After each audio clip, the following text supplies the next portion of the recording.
lives one day at a time. Kimmy Kim and Elations Radio. They're here to get your day going fine.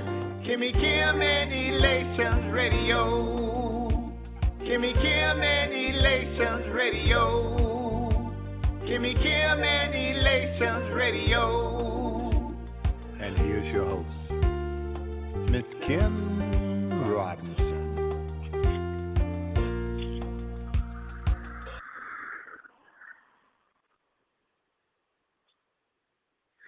This is Khadevis, and welcome to the Khadevis Robinson Challenge. I'm excited to be here with you guys again today, and I have a very exciting challenge for you. You know, I'm reminded by the conversation I had with a friend. I'm blessed to have a lot of friends and a lot of amazing female friends, and one of them posted something that essentially said she was discussing how she was frustrated because she couldn't find or get a, you know, what she would consider a good man. She couldn't find or get the type of man that she wanted. And this was a post that she had put on social media just through her friends, and I responded. And my response was, you know, women, and this is just my own personal opinion, but women don't find or get men necessarily. Women don't find or get men. Men find and get women.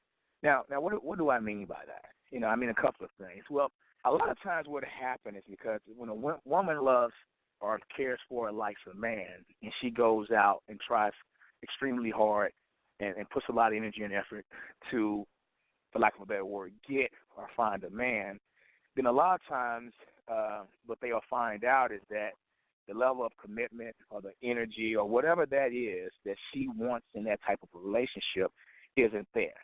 And that's not a knock on the man. It's just that I think when we look at kind of how not only human nature but just the nature in general, you know, even in the animal kingdom, 90% of the time, not 100%, but 90% of the time, the male goes after and seeks the woman, and that's very important. Because in the effort of the male going out after and seeking the female, you know, what it allows that female to make choices on which male she wants, and then also given that the male is willing to go after and seek that female, then typically he had to put a good amount of work in, and that's the same amount of work that you would think that he would can continue to put in during the relationship, and therefore put in even more energy and effort in to ensure that relationship doesn't end. So I told her, I said, you know, really when you think about it, it ain't so much for you to necessarily go out and find a man. And that's not to say that if a female, if a woman likes a man, she shouldn't show him that she likes him, and she shouldn't, you know, do certain things to show that she has some type of attention for him or whatever. But what I'm saying is, you know, yeah, it's more so because when a guy likes a woman, when a real man likes a woman, you know, nobody's going to be able to keep him away from her. He's going to do any and everything he can to impress that woman. He's going to keep hanging around, even if it's under the illusion that he's just trying to be her friend or confidant or whatever, and that's because he likes her. And I told her this. I said, listen, the thing is, it's not so much that you can't find a good man or you can't get a good man. It's just that probably the man that you're looking for isn't the man that's looking for you. Now, what do I mean by that? What I mean is, right now, that young lady, and she later admitted to it, there's probably 1, 2, 3 other really good guys, nice guys, smart guys or whatever, that's chasing her, but she's busy chasing someone else. And I gave her an example. I said, you know, while KRS-One, I just use him as an example, while KRS-One is chasing you, you're chasing Kobe Bryant, you know. And I think we have to recognize that. And so she emailed me back, and she said, you know what? That's a good point. That's a valid point. She said, because I know there's guys that like me, and I see them, and they're my friends, you know, but I have this one guy that I really like, and I can't tell if he like me, and I don't want to wait my whole life to get married or to get in a relationship. And he just came out of a tough relationship. He came out of divorce not too long ago, so I don't know what I should do. You know, I don't know how to tell him and let him know. And I said, okay, well, here's the thing. The first thing we all must do, but I was giving her an example, was know thyself. And what does that mean? What does know thyself mean? The first thing is, okay, know what you really want. And I'm not saying know what you want in a man or know what you want in that man. Just know what you want in general. How do you want your life to look? How do you want your future to look? What do you want? How do you want things to look 5, 10, 15 years from now? What do you want to look back on and be proud of? That's the first thing. And then secondly, you go, what do you want in a man? Not that man, but what do you want in any man? Any man that comes into your life, there are some things that's non-negotiables, meaning that, okay, if this guy, I don't like cigarette smoke. So, if I'm looking for a woman, if she smokes, if that's non-negotiable. I just can't be around. I don't care if she thinks, well, I'll go outside and smoke. It's not going to work. Well, I only smoke on weekends. It doesn't matter. That's a non-negotiable for me. So what are non-negotiables? What is it that you have to have for the most part in every man, and what is it that a man can't do or can't have that you're not going to deal with? And then thirdly, what do you want or need from this man? This one in particular. And so once you've understood those things, now you got to go about kind of seeing where he's at. Now, a lot of people say, well, just come out and tell him and let him know. Well, that's good advice, because being honest and being upfront is always good advice to give someone. But you got to understand, we have to be intense realists. We have to look at the universe and look at life for what it truly is and not just for what we want it to be. And I know that's harsh, but it's the reality. And so men are men. And we've been trained and taught, and the system and society have shown us that, in order to get women or in order to impress women or whatever, we've learned how to tell them what they want to hear and show them what they want to see, just so that we can, keep things smooth sailing. And so what do I mean by that? What I mean is if a lot of times if a young lady goes to a man and asks a generic or a question, he's going to give her the answer that she wants to hear. That's just how it works, and that's not because he's a bad guy or anything. It's just because that's just kind of how society is at this point. And so I said, you're going to have to be able to get the answers out of him without revealing what the true question is. So how do you do that? And you just ask generic questions. You can ask somebody, instead of saying, what do you want in a marriage or in a relationship, you can say, man, how do you see your life in 3 years, or how do you see it, whatever? And then he'll say something like, well, if I'm married, or whatever, and you'll hear his response. Now there's a difference between him saying, well, in 4 years, if I'm married, then this is, or he might say, well, in 4 years, I plan on being married, because then that's a difference between if I'm and I plan on being. One is saying, hey, if it don't happen, it don't happen, and we'll see, and I'll keep it moving. And the other saying, you know what, I'm the type of person that likes to be in a committed relationship with another partner, and I like to build with that partner. And so what you do is, and you don't ask that question once, you ask it in different ways. You leave it an open-ended question. A closed-ended question is a yes or no question. The open-ended allows for the individual to answer with words. And you ask the same question in different ways, but maybe 2 weeks or a month apart, so they won't see that you're asking. And then what you do, you'll get these answers, and you'll see which answers are consistent, and then now you know which one's the truth. It's just like a lie detector test. All they do is they first ask you some questions which they know you shouldn't have a reason to lie on, and they know the true answer, and they see how you respond to that. And then they sort of ask you some tough questions. They say how you respond to those, and they take the grouping of all those questions and those answers, and they can tell by how your heart and everything is going if you're telling the truth or if you're lying. Okay? So to me, that's one way of doing things. But what's the point? What's the point of all of this? The point is, really in life, what our goals are and what we really want out of life, the challenges we're having is not that we can't get those goals or find those goals. The challenge is that, A, we're not very clear on what those goals are. And then secondly, and that's about knowing thyself, right? And then secondly, when it comes to certain things in our life, we might be looking for something in something else, in someone else, in some other place, when in actuality we can get those things in another place. For instance, you might be working at a job, and that job might make you happy, it might pay you good money, but it might not have the prestige. And you might think, okay, man, I can't find a job with money and happy and the prestige that I want. And in actuality, if you was to really reevaluate where you are now, it ain't that the job doesn't have prestige, it's just that you don't see prestige in that job. And so instead of you looking and not being happy for where you're at now, or saying that you can't find the right one, you have to reframe and take a step back and look at things differently. See, a lot of times we're looking at others and we're thinking that things are better there and things are it could be better for us here. We're really not understanding how this whole game, I would say, goes. Think about this. If you have, somebody said, money without people is boring. Think about that.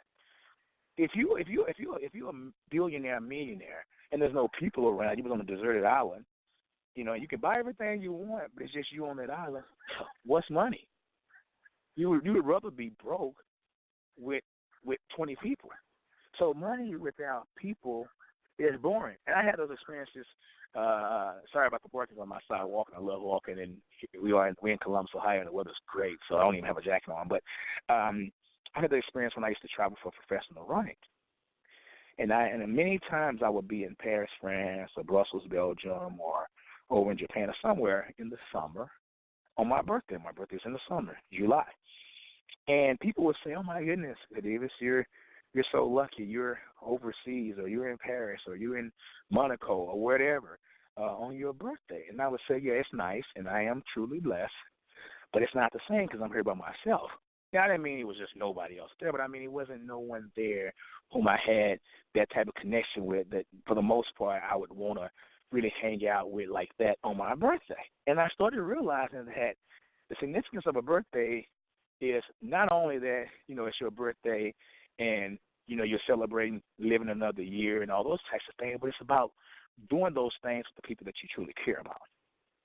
And I struggled with that for a couple of years until I realized that, you know what, this is an opportunity to make a memory on my birthday with a new person, with someone different. So I started doing different things. I started going to if I was in Amsterdam or what I was in Van Gogh Museum or the Anne Frank Museum. If I was in Paris, I would go to Musée d'Orsay.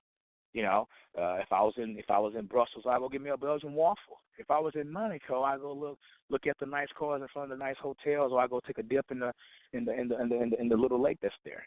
So I started doing different things to change the frame of how I was thinking about being per se alone on my birthday. So what is the challenge? The challenge I'm giving everyone this week is this. Take a step back, know thyself. And really establish what you truly want. And then once you know it, look around and see if you actually have it there or can you make it there. I told my friend, I said, you got to think about something. Obviously she wants to get married, and that's great. I'm all for marriage and all those types of things. But now I will say this. My personal philosophy on life now it's a little different than what it was before and the way I was raised and all those types of things, only because I feel like my eyes are open. You know what I'm saying?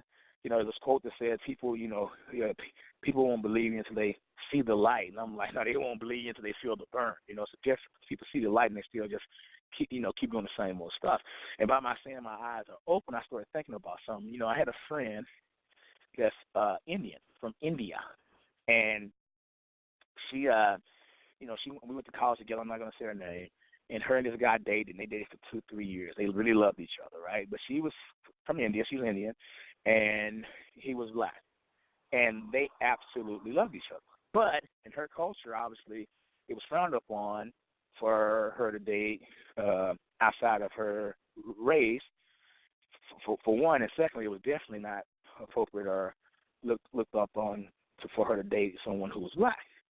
And so they always wanted her to date an Indian guy, which I understand, And so they ended up not being able to date, and she ended up dating another guy that I think her parents picked for, and she was totally not happy. So she's been living her life this way, not happy. And I thought about something. I said, think about this. Now, she's married somebody that she don't care for, she really don't love, and she's not happy. She's always looking back and saying she wish she would have did this and wish she had a different life. Now, her parents are happy, but she's not happy. Now, what kind of life is that? As a parent, I'm going to be more happy if my children are happy. But that culture that they was coming from made it so that that's something she shouldn't do, but she's not happy. She's not living fully. And she's living all right. She got something to eat. She got a house. Parents are happy. She got a family. But she's not fully realizing whom she is. you know? And so I just started thinking, I'm saying, oh, that's a tough pill, that's a tough thing to break because you have culture and you have the way things have been. But I started thinking about the same thing. I told my friend, I said, let me ask you something. You were the guy, and he makes you happy. Now, happy is happy. Now, would you rather be happy with this guy and not married, or unhappy without this guy and married? Now, for me, I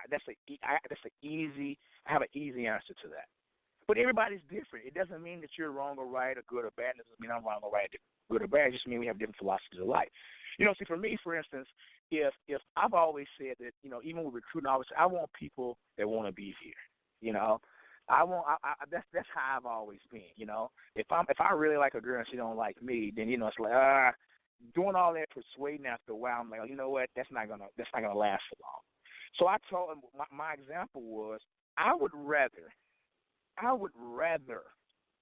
be a king to a princess than be a prince to a queen.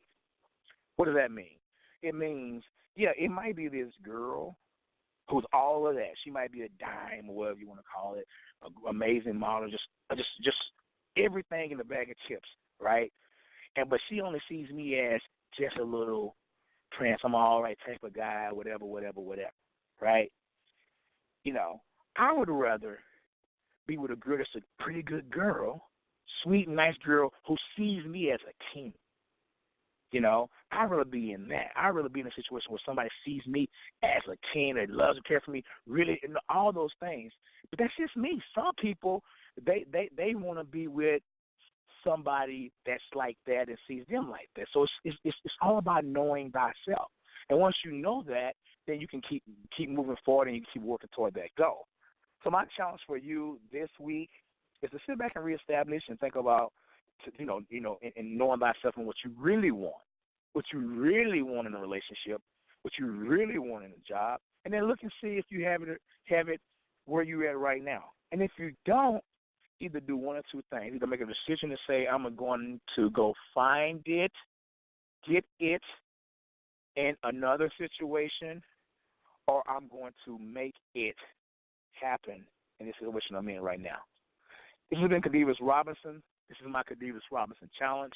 And once again, I'll holler. Shout out D on the track, Paint Music Media. Shout out DJ Lee Productions. And I'm Al Ken. But if you a game changer, got my head. My grind don't hide. Win, lose, or draw. I'ma ride till I die. I go hard in that lane. My God is the aim. Put me in, coach, and watch me change the game. Cause I'm a game changer. I'm a game changer. I'm a game changer. I'm a game changer. I'm a game changer. I'm a game changer. I'm a game changer. I'm a game changer. I'm full court press. I pledge allegiance to the best. Ain't nothing left to give it that reverence that the Father gets. So every day I work the sweat, can get a flesh another rest. They say go hard or go home. I say just do whatever's best.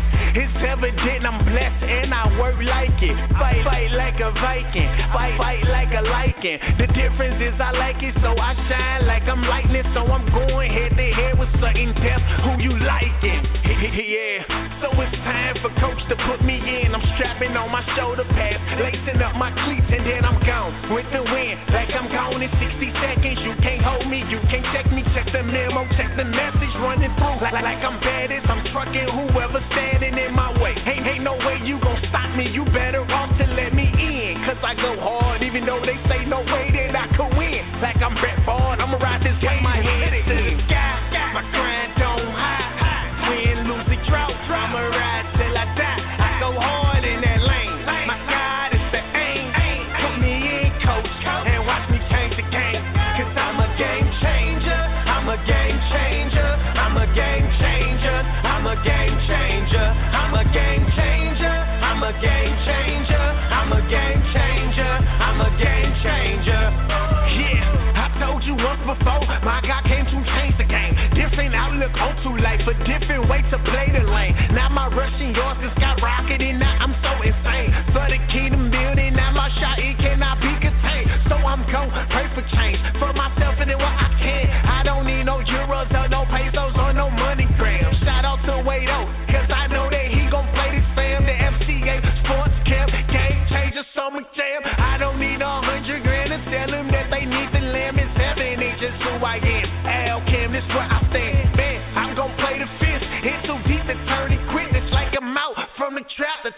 around, get back in it. Never that's so insane. It's evident your boy they chain like I'm Jack Johnson. The same year he changed his name. So I sacrificed my life for the cause just to win. And if you a game changer, let me see you represent.